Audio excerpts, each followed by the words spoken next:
جی اس وقت ہمارے ساتھ عیدگاہ شریف کے سجادہ نشین صاحبزادہ حسان حسیب الرحمان موجود ہیں. انہوں نے ابھی تھوڑی دیر پہلے بریڈ فورڈ میں ایک خطاب کیا جس میں انہوں نے مسلمانوں کو اور طالبان کا جو کنیکشن ہے اس میں بتایا ہے کہ مسلمان جو ہے جو وہ کتوں سے بھی پیار کرتا ہے اور حضور کی یہی تعلیمات ہیں کہ انسان سے بھی پیار کرو اور جانوروں سے بھی کرو. آپ آج کل کے جو موجودہ حالات ہیں جس میں مسلمان جو ہیں پوری دنیا میں جو ہے ان کو دبایا جا رہا ہے اور کہیں بھی کسی قسم کا بھی انسیڈنٹ ہوتا ہے تو اس میں مسلمانوں کو بلیم کیا جاتا ہے.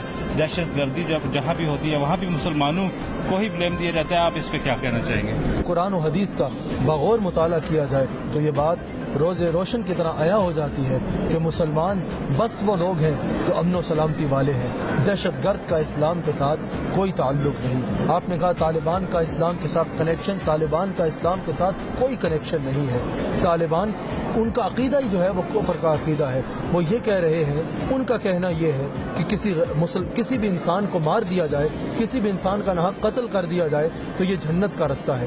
مار دو لوگوں کو جا کے تم جنت میں چلے جاؤ گے. حالانکہ قرآن کریم میں اللہ کریم نے کسی ایک انسان کا بھی ناحق قتل جو ہے اس کو منع فرمایا ہے، حرام فرمایا ہے. تو یہ شریعت کا قانون ہے. جو قرآن کے حرام کردہ چیز کو حلال کہے وہ دائرہ اسلام سے خارج ہو جاتا ہے. یہ طالبان کہتے ہیں ہم پاکستان میں یہ سب دھماکے کرتے ہیں اور کہتے ہیں کہ ہم یہ اس لیے کر رہے ہیں، ہم یہاں شریعت کا نفاذ کرنا چاہ رہے ہیں. اللہ کے بندو، تم خود شریعت محمدی سے خارج ہو، تمہارا شریعت محمدی سے کوئی تعلق نہیں ہے. Today we had a very spiritual and a large gathering in Bradford under the auspice of Eidgah Sharif, and the message from Eidgah Sharif is that terrorists have nothing to do with Islam. We condemn all forms of extremism and terrorism, and it is the message of Sufiya that needs to go out every single house and actually need to transform the hearts and minds of people so that they feel connected with the Prophet sallallahu alaihi wasallam. ماشاءاللہ مشائخ عیدگاہ شریف کا طریقت، شریعت اور روحانیت اور امن کے حوالے سے ایک تاریخ ہے عیدگاہ شریف کے مشائخ کی.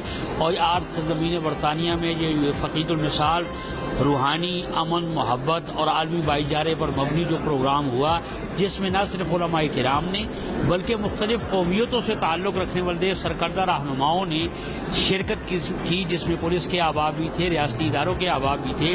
تو ضرورت اس امر کی ہے کہ اسلام کے پرامن پیغام کو نہ صرف تحریر و تقریر کے ذریعے بلکہ ہم اپنے عمل کے ذریعے آقا علیہ الصلوۃ والسلام کی تعلیمات کو جو ہے وہ پھیلائیں. محفل کے اندر سرکار غریب نواز کا ذکر کیا، غوث پاک کا ذکر کیا.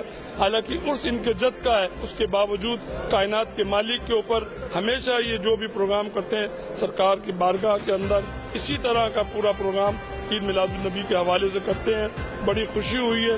میں چاہتا ہوں اللہ تعالیٰ جس طرح ہندوستان کے اندر پاکستان کے وکلا جاتے ہیں، کرکٹر جاتے ہیں، سیاستداں جاتے ہیں، کھلاڑی جاتے ہیں، فلمی دنیا والے جاتے ہیں، اسی طرح پاکستان اور انڈیا کے علماء مشائخ ایک دوسرے کے ملک پہ جائیں.